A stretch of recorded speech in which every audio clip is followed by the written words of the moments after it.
పదవులను మీరు అందరూ కూడా సద్వినియోగం చేసుకుని మనం ఖచ్చితంగా కూడా ఆనకృష్ణయ్య గారి గురించి మనందరికీ తెలుసు. ఆయన నిజంగా బీసీల కోసం ఎంత పోరాటాలనేది కూడా మనందరికీ తెలుసు. మనం కనీసం లాగే పట్టుకుంటూ రాని కాడి నుంచి కూడా ఆయన బీసీల కోసం పాటుపడుతూనే ఉన్నాడు. ఎన్నో ఇబ్బందులు ఆయన ఎన్నోసార్లు ఎన్నో ఇబ్బందులు పెట్టారు. అయినా సరే ఆయన బీసీ అంటూనే ఉంటాడు. ఆయన ఇవాళ రాజ్యసభ ఉంది, ఆయనకి రాజ్యసభ ఉన్నా సరే ఆయన ఢిల్లీ వెళ్తే ఢిల్లీలో అక్కడ ధర్నా చేస్తే కనుక ఆయన ధర్నాలో ఎదురుకుండా పాల్గొనే మనిషి. కనీసం ఆయన సెక్యూరిటీని కానీ ఎవరిని కూడా వాడుకోండి. ఆయనకి రాజ్యసభలోని ఆయన ఒకసారి ప్రమాణ స్వీకారానికి వెళ్ళినప్పుడు ప్రమాణ స్వీకారం చేస్తుంటుంది. ప్రమాణ స్వీకారం అయిపోయిన వెంటనే ఆయన మళ్ళీ జంతర్ మంతర్లోని ఒక ధర్నా ఉంటే ధర్నాకి వెళ్ళిపోయాడు. ఆయన అక్కడ అందరూ కూడా చాలా ఆశ్చర్యపోయారు. మరి అలాంటి వ్యక్తి నిజంగా మనకి బీసీ నాయకుడిగా ఉండడం మనందరం కూడా పుణ్యం చేసుకున్నాం. మరి అలాంటి వ్యక్తిని మనం ఖచ్చితంగా గౌరవించుకోవాలి. గౌరవించుకుని ఇలాంటి వ్యక్తికి మనం ఖచ్చితంగా కూడా మరి ఉండాలి. అలాగే మన కోడి ఏగంధర్ గారు ఉండాలి.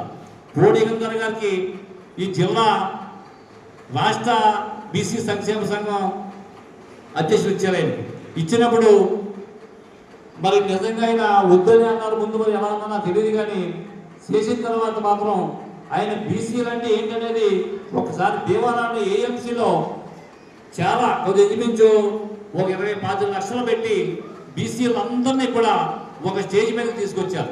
అలాగే ఆర్ కృష్ణయ్య గారు కూడా తీసుకొచ్చారు. ఆర్ కృష్ణయ్య గారిని తీసుకొచ్చామంటే ఆర్ కృష్ణయ్య గారు రాకుండా ఉండటం కోసం కొంతమంది మన బీసీలే మరి దానికి అడ్డుకట్టేయడానికి చూశారు. కానీ ఈయన దాన్ని ఏమైనా సరే ఎదుర్కొని మరి ఆయన రప్పించి కార్యక్రమాలు హైలైట్ చేశారు. దాంట్లో కూడా మేమందరం పాకిస్తాన్లోనే మరి దాన్ని చాలా హైలైట్ చేశారు. అలాగే మరి మన బీసీలందరూ కూడా ఏకదాటిగా ఉండాలి. కులం అనేది ఎవరో కాదు, కులం అనేది పక్కన పెట్టేసి మనకు బీసీ అంటే చాలు. ఇవాళ చూడండి ఓసీల్లో ఎలా ఉంటారు అంటే మనం కులాన్ని చెప్పుకోవడం కాదు, అది ఎలా చెప్పుకుంటే మళ్ళీ కాంట్రవర్సీ అవుతుంది. అందుచేత మనం బీసీలు ఏది చేసినా కూడా ఖచ్చితంగా అవుద్ది. 3% ఉన్నవాళ్ళు రాజ్యాన్ని వెళ్తున్నారు, ఇవాళ 5% ఉన్నవాళ్ళు రాజ్యాన్ని వెళ్తున్నారు. మన ఊళ్ళో 20 మందో 30 మందో ఉంటారు. వాళ్ళే ప్రెసిడెంట్లు అవుతారు, వాళ్ళే మెంబర్లు అవుతారు, వాళ్ళే ఎంపీటీసీలు అవుతారు. కానీ మనం 500 మంది ఉన్నా కూడా అవ్వం. ఎందుకంటే మనకు కలదు. మన వాళ్ళు కొంతమంది వెళ్ళిపోయి వాళ్ళ దగ్గరికి వెళ్ళిపోతారు.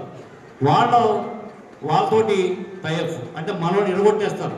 ఎడగొట్టేస్తే కనుక మనం వెళ్ళిపోతాం. అంటే ఆర్థికంగా కూడా ఇబ్బంది ఉంటుంది మనకి. కానీ ఇప్పుడు ఈ రోజుల్లో ఆర్థిక ఇబ్బందులు చాలామందికి ఇబ్బంది లేదు.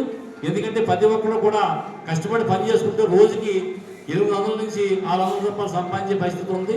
చాలా తక్కువ మంది బీసీల్లో కూడా ఇవాళ చాలామంది మరి ఆర్థికంగా పర్వాలేదు. అంటే పర్వాలేదంటే బాగా సంపాదించడం ఏం కాదు, కానీ బతకడానికి మనకు ఇబ్బంది లేకుండా ఉన్న పరిస్థితి. ఇప్పుడు ఇంకా మార్పు వచ్చింది, ఇంకా కూడా మార్పు రావాలని చెప్పేసి నేను కోరుకుంటూ మరి మా బావగారికి నాకు అవకాశం ఇచ్చినందుకు ధన్యవాదాలు సెలవు తీసుకుంటాను.